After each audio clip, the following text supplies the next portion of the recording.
right, so here we are. This is cryptocurrency, and let me tell you what's going on here. Cryptography and Cryptocurrency is the class, and what we're going to do today is go through another chapter from the book, Ciphers, and next week I'm just going to talk about cryptocurrency. I've got a whole bunch of cryptocurrency projects. They're all extra credit, and I'm going to demonstrate them next week, and you should all start doing them, and I'll talk a little bit about them after the lecture tonight. But I won't have a chapter from the book next week. We'll just talk about cryptocurrency and blockchain projects. And like I say, there's two ways to do this course. You can do all the blockchain stuff if that's what you really want, or you can focus on this standard mathematical cryptography stuff, which is fine too, or some mixture of the two. But I know a lot of people are interested in cryptocurrency, so I've been writing some more projects there. I'm interested in it too. Like I say, just be very, very cautious investing in it. I highly recommend understanding it and helping people secure it and program it and things like that. You want to be the guy selling hamburgers to the miners. You do not want to be a gold miner. The people trying to get rich in cryptocurrency are 99% of them are going to go broke. That's how it works. People that try to get rich quick, they mostly go broke. People who get an honest job selling them hamburgers do okay. That's what I recommend. But anyway, so let's go to Ciphers. And I think I got to open it down here. Yeah.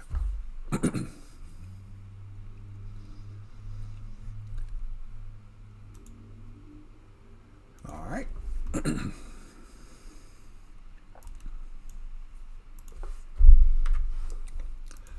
All right. And the first thing, by the way, is something I want to talk about because a student asked a question last time, which was really very interesting, pointing out to me this video you're watching for the discussion, which I hadn't looked at, but I went and looked at it. And this guy published this video recently talking about ciphers, and he did discuss the origin of DES. And a student said last week, he said that DES was not in fact poisoned by the NSA, and that was wrong. So I was very interested to hear what he said about it. And so I just want to talk about it. So this is the point. And this is actually very much worth considering. The government does not want us using strong cryptography. If you could encrypt everything with cryptography so strong that even the NSA can't get in, then you could get away with anything. You could get away with terrorism, murder, kidnapping kids, and everything. They don't like that, of course. What they want is to give us technology that is strong enough that criminals can't get in and enemy nations can't get in, but it has to have some kind of secret way that the NSA can get in, so our government can watch what we're doing. Now, in America, most people seem to feel like this is terrible, and we should lock them out of everything. And that's Apple's position until recently has been that they're the phone that will lock the government out of everything, and that's their selling point. Now, when you do surveys of people in the street in Britain, they do not feel this way at all. They say, this is perfectly right. It should be no bust. The government should be allowed to read my email. If they want to catch terrorists, that's perfectly fine. They have a strong, secret service in Britain. They have a National Secrets Act that really has teeth in it. You really have to keep secrets secret. And they have a strong spy tradition, and they have a lot of terrorism, people blowing up trains and stuff. So they have a strong belief that it is good that we have a secret underground intelligence agency, and it's good that they are scanning everybody's email and reading their mail and, watching over us to catch bad guys. Over here, we do not have that feeling. It's not as popular. But the government certainly takes that position. And of course, the problem is, if you're going to have this nobody but us, that means there is some kind of secret key that the government can use to get in. And therefore, you have to keep it secret. The whole point here is that you have to have a secret agency like the NSA, and it has to have secrets that it really hides that don't leak out. And the problem is they don't do that. Edward Snowden leaked out all their secrets in 2013, and a bunch of other people have done it too. So it is manifestly, undeniably true that the NSA does not keep their secrets very well. And therefore, their nobody but us is not as convincing as you would like it to be. Evidently, it does leak out, with like shadow brokers and such. My thoughts are if the government can get in, others can too. Well, yeah, but see, that wouldn't necessarily be true. I know, Dr. That's the idea. If the NSA could really keep their secrets, then you could, in principle, have a secret backdoor that didn't get out. But in practice, what happens is other people can too. The most extreme example being Snowden and then shadow brokers that showed that serious, dangerous weapons the NSA had that relied on secrecy leaked out and were used against us. So So here's what happened with DES. IBM wrote a 128-bit encryption scheme, Lucifer, which would have been completely unbreakable. They shortened the key to 56 bits, making it much weaker. But then they strengthened it because it used an S-box, and the NSA had a secret code breaking technique that was not known outside code breaking called differential cryptanalysis. And they strengthened the S-box to resist differential cryptanalysis. So they made it stronger against the attacks that were publicly known, but they made it weaker against an attack they could do with their powerful computers. So that's what they do. They make a no-bust system. They wanted to give you something. Yes, well, in Dark Rogue, you've got a very common position there. This is the typical American position, I think, that if there's a vulnerability, somebody will find it, and the bad guys will find it too. Anyway, this, by the way, reminds me a lot of gun control, right? Because people say, why can't I have all the guns I want, any kind of gun I want? And then there's basically, that's the Republican position, basically, and the Democratic position as well. You shouldn't be allowed to have certain guns. You should only have certain guns. Certain guns should be allowed only for the government. And you as a mere citizen don't need to have them. And that's the point. Certain encryption should be for just the military, but you as just a consumer don't need to use that stuff. And it's better to give you the weaker stuff. And we battle back and forth about these. Anyway. It's interesting. So it's not as simple as the NSA did not weaken it, and it's not as simple as the NSA did nothing but weaken it. What the NSA did was try to create a no-bust system. They strengthened it so that other people couldn't get in, but they weakened it so they could get in. And I'm sure they will continue to do that for the same reason, because the pressures that made them do that continue to this point. They do not want everybody using unbreakable cryptography. It is their signals intelligence. Their entire mission is to get into everybody's encrypted signals so the government can find out what people are doing. So they certainly don't want common products that you can easily download and use, like Facebook's Messenger and stuff, to be using unbreakable encryption. Now, some people say, well, you can always download like something like Signal from a real cryptographer. And in principle, you can, but the fact is 99% of people don't really know enough to do that, and they will just use the standard app that's easy to get. And the government wants the standard app that's easy to get to not have a backdoor for the government. And in practice, they do. Just by not regulating it, they cut corners and don't bother to make it very secure. Anyway, so we're down to stream ciphers. So, stream ciphers are different than block ciphers. We talked about block ciphers last time. Block ciphers have a block, typically 128 bits, and you take a block of 128 bits of plain text and you scramble it with a key into 128 bits of ciphertext. And then you take another block and another block, and that means if you don't have enough data to fill the block, you have to put in padding to fill the block, and that's a block cipher. Stream ciphers work differently. You use the key to create a bit stream, a random bit stream, and then you just XOR the bit stream with the plain text. So the plain text can be any length and does not need to be padded, and it's not done block by block, it's done bit by bit, just XORing with a bit stream. So you take a deterministic random bit generator. This is one way to do it. You have a seed, and then you do something to just create pseudo-random bits, like you could just hash it over and over and over, or anything like that, really, and you'll create a series of pseudo-random bits, but it depends only on the seed.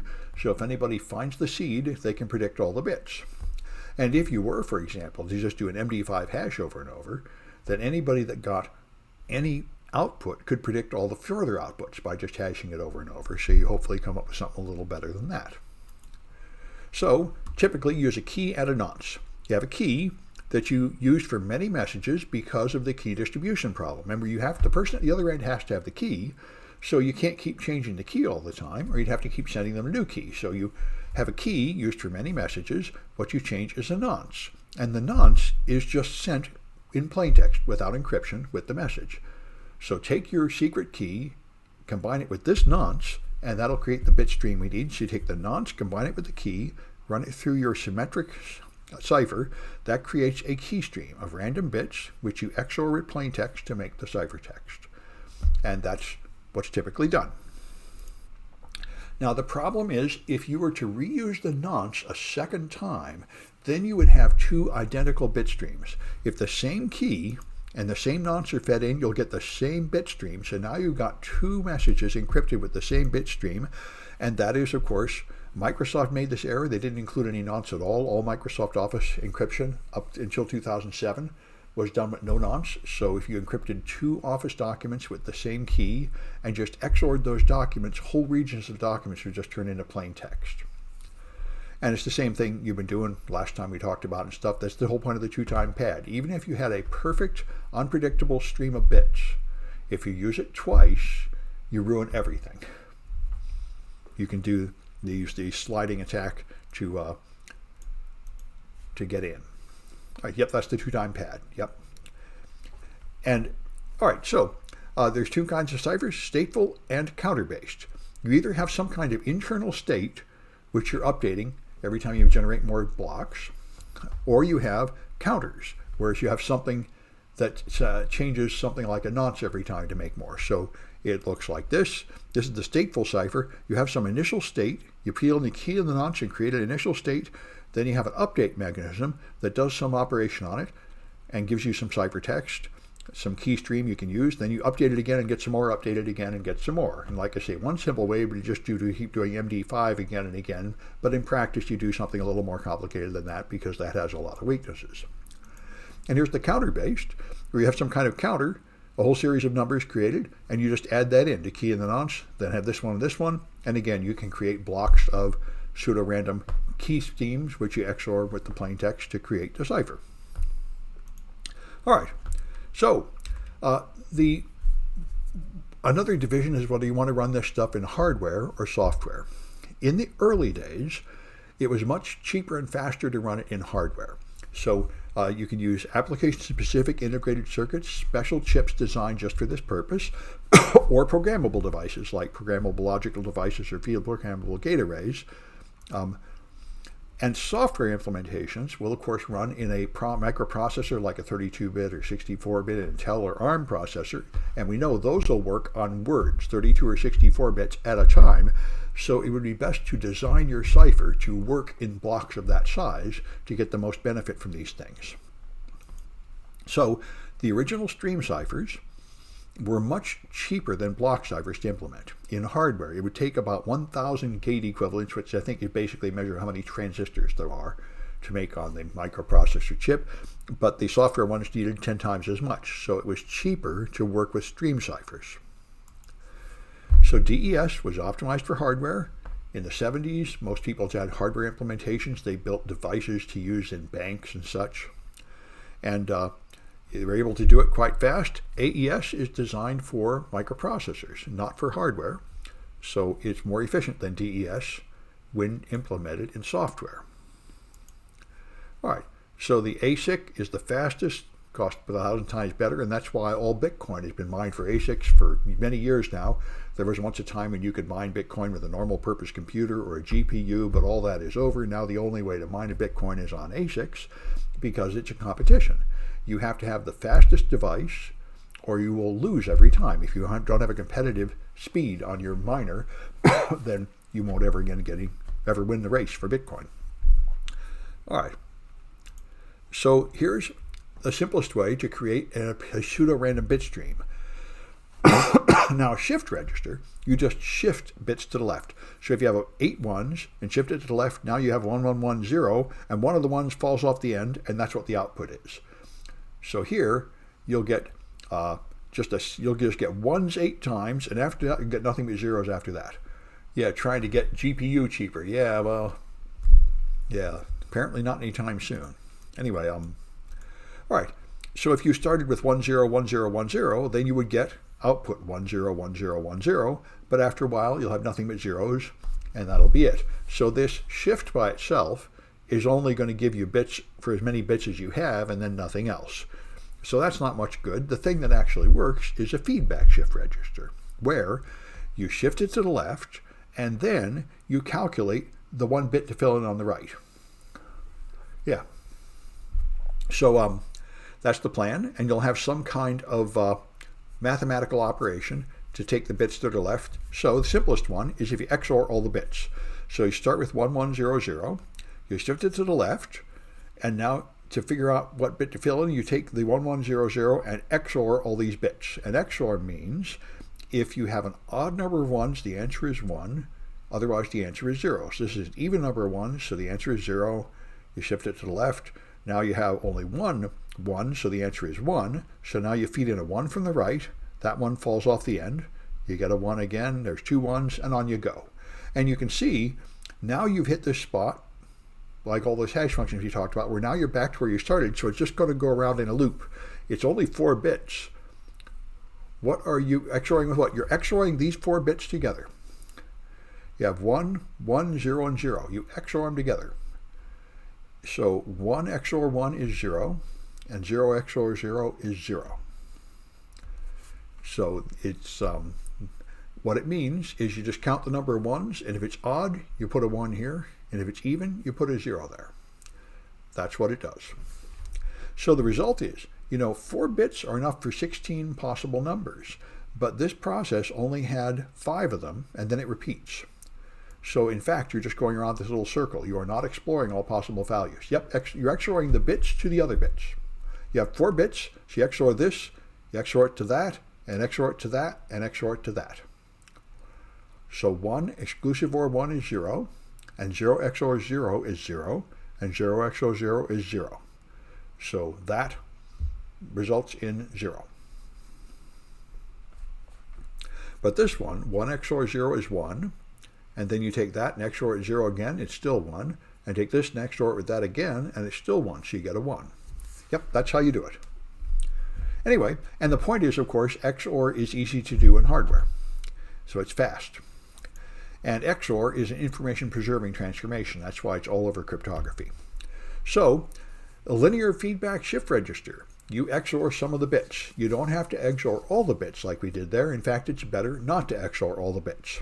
This one has a period of 5. The longest, you could get up to almost 2 to the n. You could almost explore all the possible values.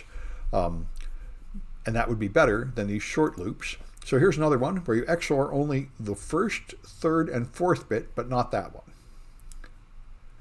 Yeah, XOR is useful. XOR is a nice, fast operation, nice, simple one. So here, you XOR those 3, and so now you start with 0, 0, 0, 1, and so you XOR 1, 0, and 0, so that's 1. Now you XOR 1, 0, and 0, so that's 1. Now you XOR 1, 1, and 0, so that's a 0 because you have 2 1s. Now you have 0, 1, 1, that's 2 1s, so you have 0. Now you have 0, 1, 1, so that's 2 1s, you have 0. Now you have 0, 0, 1, that's 1 1, so you have 1. So you see, the period's a little longer now. 1, 2, 3, 4, 5, 6, and then it starts repeating. So, if you want the maximal period, then you XOR only these 2 bits and ignore the other 2. XORing something against itself. Yep, that's right. That's a way to get 0. So now, this will give you the maximal period. It'll go through all these values, which is pretty good. It will start with 0, 0, 1. It will explore all 15 values, not including 0, and then get back to 0, 0, 1. So it's the longest possible period.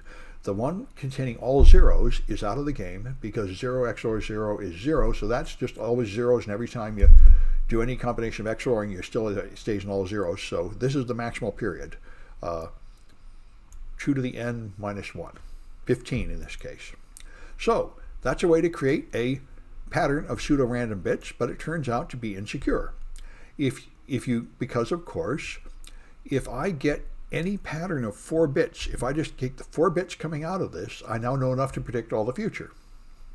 So it's got the same kind of flaws that one I described where you just keep MD5 something again and again. It's not very good. So you can use, if you had a nonlinear function G that used AND is an information destroying transformation, because AND means if 1 and 1 are both, if both bits are 1, you get a 1, but otherwise you get a 0. So only 1/4 of the time you get 1. So you feed it a bit stream that half 1 and half zeros, you get an output stream that's only 1/4 1s and 3/4 zeros. And that means you cannot reverse it. It's not an encryption that can be decrypted. So that's what they call a nonlinear operation. It destroys information. And if you include that, then it becomes a nonlinear feedback shift register. So here you have the thing we had before with 4 bits, and you XOR these, but you also take some function G of them all here and use that to help determine the missing bit. So it's that's better, but there are more complicated attacks that break that. And so if you make a nonlinear function including XORs and ANDs, so the period somehow becomes, no, it can never be bigger than 2 to the n. It's not that you get a longer period, because if you feed in the same 4 bits, you're always going to get the same output from that point. The only point is you won't be able to predict it by getting just a little bit of the output. Like here, if I even give you just 4 bits of the output, that would be enough, like the ones falling off the end. If I saw that what was coming out was 0011, that's all I would need to predict everything. But with the nonlinear feedback shift register, that would become more difficult to do. That's the idea. It's less predictable. All right. But there are still attacks that will break it. So if you use something that combines XOR and, that makes it complicated and makes it better. So what people do, this is what you're going to see in all cryptography.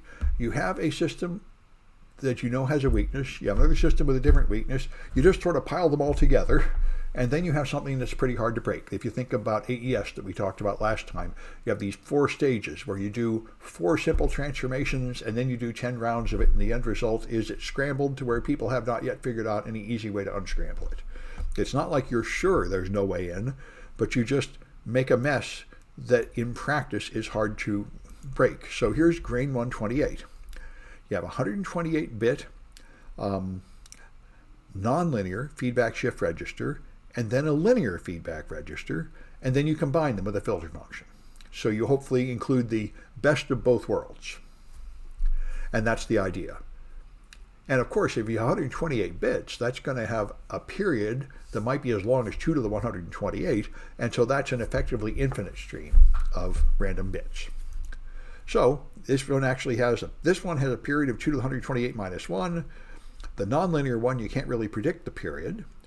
And so it takes a 128-bit key and a 96-bit nonce. And here's the feedback function. The linear part is just XORing some of the bits, 32, 47, 58, certain 5 or 6 chosen bits. And the nonlinear function is this horrible mess where when you write them together like this, N44, N60, that's an AND. So you have XORs between all these terms, and these terms include ANDing various bits together. And so this strange combination of things, those are just a more complicated way to create long periods. And anyway, the first grain was susceptible to a fault attack. So they made grain 128A, and that has turned out to be very strong. Nobody has found any efficient way to crack it yet, so it's considered a very good system to use. Now here's A51. Boy, I remember I heard about this at DEF CON about 12 years ago. I heard that there was a 64-bit cipher used for telephones, and they were building some hardware device that would break it in real time so you could hear encrypted phone calls. And my first thought is, that's impossible. Nobody could build a table containing 2 to the 64 elements, but here to explain how they did that. So this was the 2G standard. They used this thing called A51. And it was kept secret, which, by the way, is the kiss of death. This is something all cryptographers will say. It's much better to use a public algorithm that has been seriously studied, like AES, than to use something where they won't tell you what it is, because almost always it turns out to be weak or broken because it hadn't really been examined. So A5 was the secret algorithm, and of course they made an export version like they did for a bunch of these called A52 that was deliberately weakened because the United States tried to avoid exporting high quality encryption. So A51 was leaked in 94 and reverse engineered in 99, and even as late as 2014 tons of people were still using A51 for their conversations, and it turns out A51 has serious weaknesses. The NSA can break it. A lot of people can break it now. And here's how it works. You have 64 bits, and you combine it as 3 linear feedback shift registers, 19, 22, and 23 bits. And then you combine them here. You're going to roll your own cryptography. Yeah, that's right. That's right. If you make your own cryptography, then it's probably crap. But if you want anybody to trust it, you have to make it public And you not only that, you have to get the best cryptographers in the world to look at it. You can't just put it on GitHub and say, well, nobody cracked it for a year, so it's safe. You have to actually get in one of these competitions. Every few years, the NIST has a competition to choose a cryptographic system, and you can submit things, and the best cryptographers in the world spend years chewing on it. And that's the competition you really want. You want something that survived that. But, they won't even look at some random thing unless you have some credentials and some experience. And you have to get somebody on board like IBM or something to say we're taking this seriously. All right. So now what you do, so it's got these three things, and now you don't even update every one of these every time. You have some kind of schedule to choose 3 clocking bits, and it takes certain bits to decide which one of them to update each time. So it's just sort of a complicated way of scrambling it. But it turns out that it was not as strong as they thought. Now, what they were hoping, of course, is that the only way in would be to try all 64-bit keys, and that would have been pretty strong, because 2 to the 64 is a pretty big number, especially since this was designed a few decades ago. That would be good, but there are much faster attacks. So there's a brutal attack, where you exploit the short key, and then there's subtle attacks. The subtle attack, you just brute force the internal states one by one. Instead of trying all 2 to the 64-bit combinations, you try 2 to the 19 values of this state, and then for each one of those, 2 to the 22 of the second one. And for this one, you consider 2 to the 11 of these and see if some Anyway, it turns out this, if you do them with more knowledge of the internal structure, then it gets you down to 2 to the 52 operations instead of 2 to the 64, which is better. I don't know. I think all these are designed like AES. They just took the simple element, like a linear feedback shift register, and then they came up with a way to sort of scramble it to make it more difficult. And I think there are papers written with dense mathematical analysis, picking how you'd pick these weird numbers like 14, 17, 18, and 19 and stuff. That is from some kind of dense mathematics to prove that those are the right numbers to make it really hard. That's all I know. I haven't been through the papers. Like I say, this is, we're not going deep into the math in this course. I'm only hoping to get to the engineering, where we'll know how to use these things. But that's what happens. And also the same thing with AES. You have to figure out why to choose those particular transformations. Those particular transformations have the mathematical properties of being fast and yet very hard to break into. That's the idea. Anyway, so this one gets you in, but there's even a better way, of course, is the time-memory trade-off, which is the one I heard of. You pre-calculate something and make a big rainbow table. So you probably can't really store 2 to the 64 calculations, but you could store some of it. Yeah, 2 of those are prime, and if it's relevant, yeah, that's right. It's more complicated than that, but that's what's going on. You do mathematics to determine the sort of attacks that might happen, and then you determine what parameters would be optimum resisting those attacks. That's what the NSA did with DES. There's this S box it's all based on, and NSA chose parameters for the S box, and they wouldn't explain how they got them because NSA knew about an attack that was secret, and they made it so even their secret attack wouldn't get in with that S box. And that's the thing. You have to define the type of attack you're doing mathematically, and then you have to decide what parameters will resist that attack. And that's why it's all kind of shaky and not very reassuring, because if there's another attack you don't know about, then it's entirely possible that your parameters are weak for that attack. That's why we keep changing our cryptographic systems all the time. Every few years we find holes in them and have to move to the next one. So if you could pre-calculate the output for all 2 to the 64 keys, you could simply look up the key, but that's 256 million terabytes. Now these days you can buy a terabyte of RAM, but it's expensive. You can't buy 256 million terabytes of RAM, so that's not practical. That's what I thought. When I heard about this, they said, well, this could never be done. But what you do is you make a smaller lookup table with part of the calculation, and you can still save a lot of CPU time by having some of the calculation in a lookup table. And so they took 2 months to pre-calculate a table. It was 2 terabytes in 2010, and then they used GPUs running 100,000 instances in parallel, and with that they were able to decrypt in near real time. They could, with this thing, they could listen into phone calls in more or less real time, which is what I heard they say they were going to do, and I first thought was, that's insane, you can't possibly do that. But they were clever enough to do it. So A51 was abandoned, and now they use something called Kasumi, and people are concerned that the NSA has a backdoor, which they tend to in a lot of things. And you could argue that maybe that's fine, and maybe we should accept that and let them do it. If you're the kind of person that likes, gun control and the idea that the government should have secrets from us, but if you're sort of more the freedom-loving, libertarian, more common American attitude, then you think this is terrible and we should use the stuff that was not approved by the NSA, and that's an option. That's a great thing about these NIST competitions. You have like 25 submissions. After a few years, you get it down to like 5 or 6 finalists, and then they pick one, and that becomes the official one. You could take the other ones that have been tested by all the mathematicians and proven to be very strong, but not approved by the NSA, and you can be pretty sure the NSA didn't get a chance to put the backdoor in them. So that's what you can do. But if you do, you're not going to be doing business with the U.S. government. And that's a large amount of business to miss. So most people would prefer to just comply with the standards in order to do business with the government.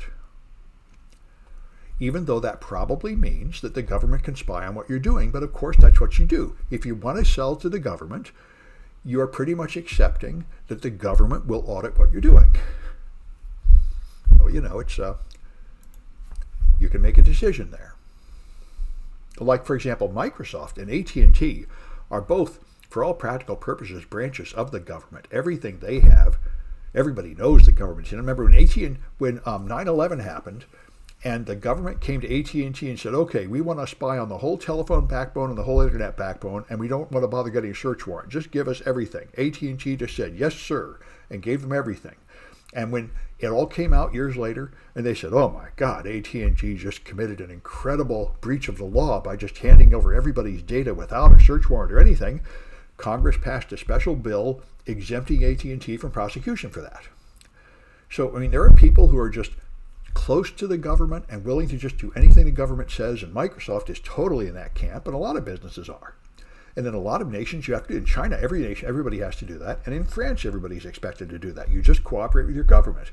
It's an American thing that we have quite a few companies that seriously do not want to cooperate with the government. The biggest example being Apple. Apple won't even let them in the phone of a dead terrorist. They say, no, we have to protect our customers. And the FBI says, what do you mean protecting your customers? He's a dead terrorist. Who are you protecting? What the hell is wrong with you idiots? Let us in the phone. And, they lost that battle. But now Apple's saying, I think we're going to scan everybody's phone for the child pornography. So they've really changed their tune. But, that's an American thing. In other countries like Russia and China, they don't mess around. They say, look, you cannot run a business here if you don't let us in your stuff. That's it. We'll shut you down. Well, I thought the issue was not one of handing over data, providing. That's right. Sure. That was Apple's argument. Sure. But the fact is, Apple could have got in and they refused. And the government was not able to force Apple to get in, not in the American system. But in the Chinese system, they would totally be able to force you to get in. Yeah. Anyway, it's a very interesting situation, and it has a lot to do with watching how we can't handle COVID. Like, we can't make everybody take the vaccine. And that's a huge problem. In China, they just make you take the vaccine. And they make you take a test, and when you test positive, they nail your door shut and they won't let you out of your house. They're not messing around. Yeah, they have strong government. Right, but they refused to create a way to get in. That was and that was right. Their defense was that in order for them to get in, they would have to write special software, and that counts as speech. And a modern interpretation of the First Amendment, which says nobody can force you to shut up, is that nobody can force you to talk either, which, by the way, is a new innovation from the Supreme Court, but that has been established. So they were able to defend themselves successfully in court, although it never went all the way to the Supreme Court. But their argument was the government cannot compel them to write a hacking tool when they don't want to, because that's forced speech. But anyway, it's a very interesting situation. And in a lot of countries, like I think Britain, Apple would have suffered in the marketplace for doing that. The average consumer would say, wait a minute, you're not going to cooperate with the government. I don't want to do business with you. What kind of idiots are you anyway? But in America, that's a fairly popular position, to just say I'm not cooperating with the government.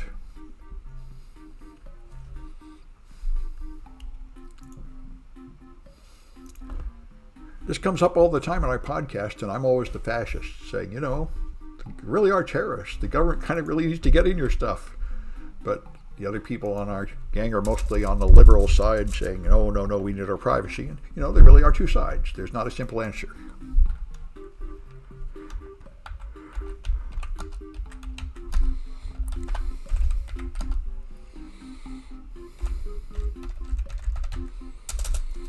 All right.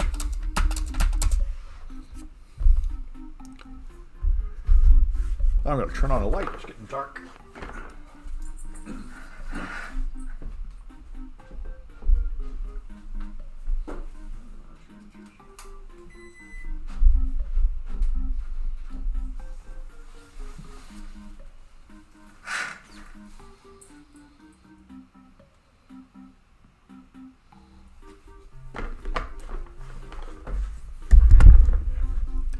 All right. I don't think the FBI did get in the phone. They paid an Israeli company to hack into the phone. So the Apple did not get to keep people out of the phone at all. Yeah, they bought a tool. So now they can get in all those phones. So exactly what did Apple accomplish here? Anyway. All right.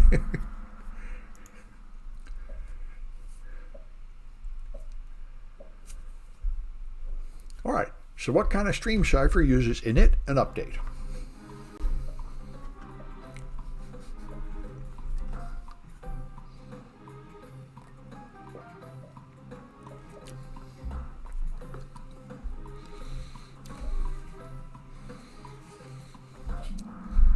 That's stateful. By the way, the end of that story about this is another rule. There's a kind of security error called Dr. No, where you just tell people they can't do things, and you don't make any exceptions, and then what they do is break the rules and go around you, and you lose all control. So you'd actually gain more security by having gentler rules with the necessary exceptions than by having a ridiculous rigid rule that people will just break.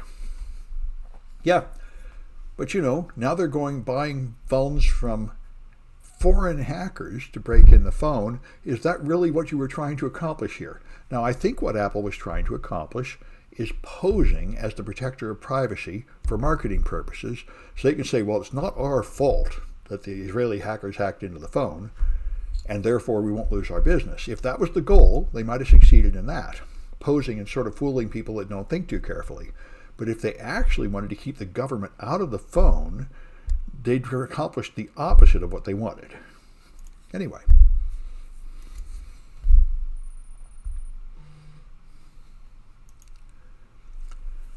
All right, so which cipher was designed in the 70s for hardware?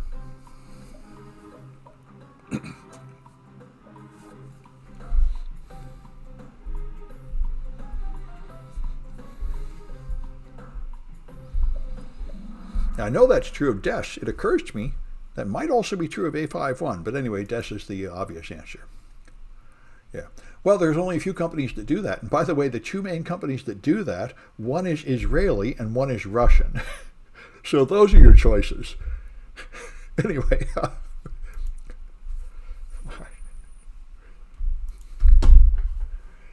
All right, so which system is broken with the Burley-Camp-Massey algorithm?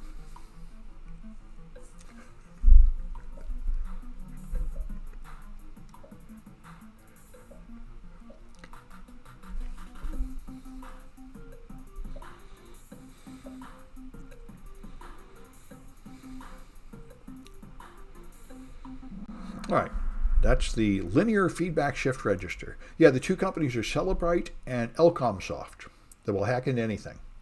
They're the industry leaders.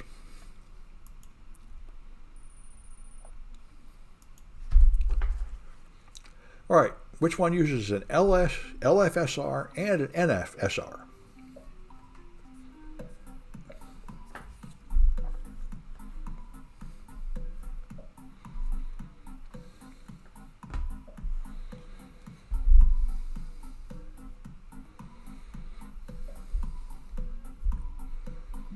Okay, that's the grain 128A. All right. All right, I think I know who that is. I think I know who that is.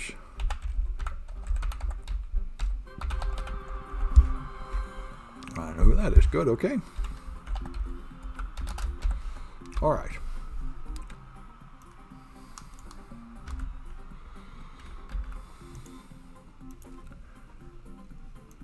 All right. So that's 6:50.